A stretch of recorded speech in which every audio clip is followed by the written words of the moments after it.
Bonjour mes amis voyageurs, les voyageurs qui ont décidé de tracer chemin vers leur objectif, leur but.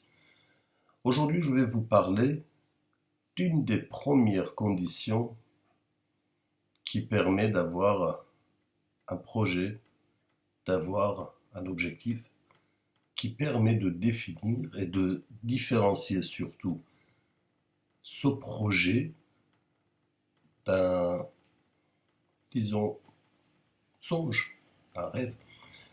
Avant cela, je voulais continuer sur ce que je vous disais là par rapport au nord, ne pas perdre le nord.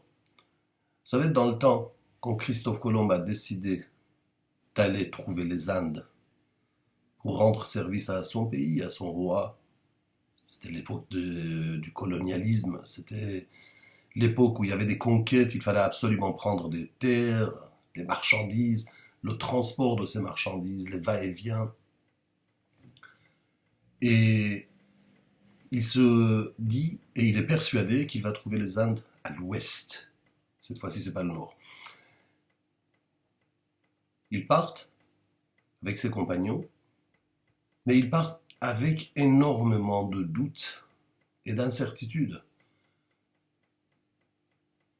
Le long du voyage, malgré les intempéries, malgré des doutes, les hésitations, les débats, les gens qui n'étaient pas d'accord, les sceptiques,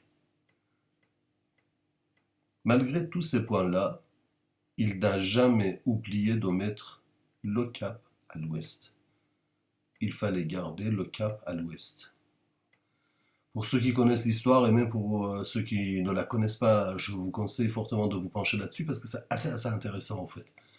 Comment ne pas tomber dans les doutes, comment ne pas se laisser influencer par les sceptiques, par les gens qui ne croient pas, par ceux qui commencent à douter. Il a gardé le cap à l'ouest. Je vous dis tout ça parce que finalement, il décide de partir et il arrive, il atteint son objectif. Vous me direz, voilà, il n'a jamais retrouvé les Indes, il a trouvé autre chose. Oui, il a trouvé autre chose au fait, il a trouvé les Amériques. Il a rendu un service énorme à son pays, à son roi, à ce qui constituait à l'époque un ensemble qui était la communauté de son pays. Il a trouvé l'Amérique latine, qui encore aujourd'hui parle l'espagnol et qui a constitué pendant des siècles, sinon des décennies, une base importante pour l'Espagne. Aujourd'hui, il parle encore l'espagnol. Il a trouvé l'Amérique du Nord. Il a trouvé là où, grâce à lui, on boit aujourd'hui du Coca-Cola et Elvis Presley. Mais bon, c'est une autre histoire. Pour revenir à notre point de départ, je vais vous parler d'un facteur qui vous permet de vous poser des questions par rapport à l'objectif. Vous savez, Walt Disney disait, tiens, un des effets des découvertes de Christophe Colomb. On a eu un grand monsieur comme Walt Disney qui a pendant des années rendu heureux notre enfance à nous déjà, et puis ça continue. Walt Disney demanda à ses interlocuteurs, qu'est-ce qui différencie un rêve d'un objectif? Je vous laisse réfléchir, pas trop longtemps. Avant de vous donner la réponse, et comme ça vous permet de cogiter un petit peu, je partage un petit exemple sympathique avec vous. Vous savez, ça nous est arrivé à nous tous. On est étudiant ou pas étudiant, on est jeune, on sort avec des potes, avec des copains. On va dans un café, on commence à boire un ou deux coups sympathiques, on trouve la soirée agréable, on trouve la compagnie agréable, on essaie de partager davantage des choses avec les 3-4 personnes qui sont autour de la table. On refait le monde, on discute, on parle de nos aventures, et on se dit, tiens, si on se faisait un voyage ensemble.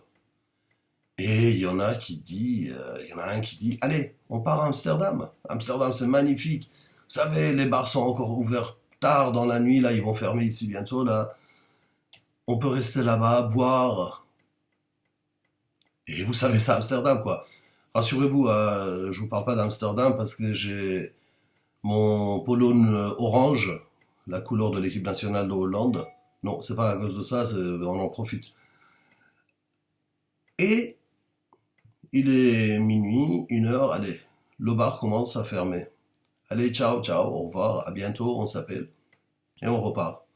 2, 3 mois plus tard, pareil, les mêmes personnes, les mêmes compagnies. On commence à boire un petit coup, on discute, on trouve la compagnie sympathique.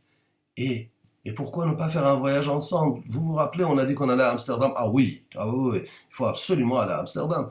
On va s'amuser à Amsterdam, vous savez, les bars ferment tard. Puis on se dit au revoir et on repart. Et ça peut continuer pendant des mois, voire des années.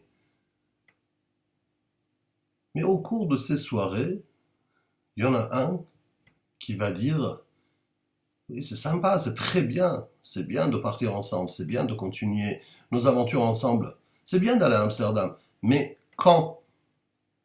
Quand est-ce qu'on va partir à Amsterdam? Et là, vous avez dû témoigner, vous avez dû voir vous-même, les choses changent. C'est là où on voit tout de suite celui qui parlait sous l'effet de l'alcool et éventuellement de l'émotion, qui va dire mais ah oui ben attends mais il faut que je parle avec ma femme. Ma copine, je dois la tenir au courant. Et tu sais d'ailleurs, je viens de travailler, de trouver un nouveau travail. Il va falloir que j'arrive à goupiller ces trucs-là. Et puis les enfants qui s'en occupent. Il y a un deuxième qui va dire, non mais oui, partir, peut-être pas tout de suite, mais en février. En février, moi j'ai 15 jours de vacances. Je peux aller réfléchir. Et le troisième qui dira, tiens, le mois de février, c'est bien pour moi aussi. Et probablement à partir de ce moment-là, on commence à mettre en place le plan de voyage, le projet de voyage.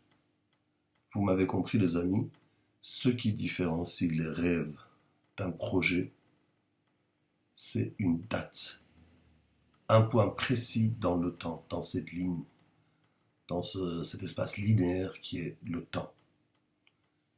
Si on définit la date butoir, à partir de ce moment-là, on commence à entreprendre des actions pour mettre en place le projet.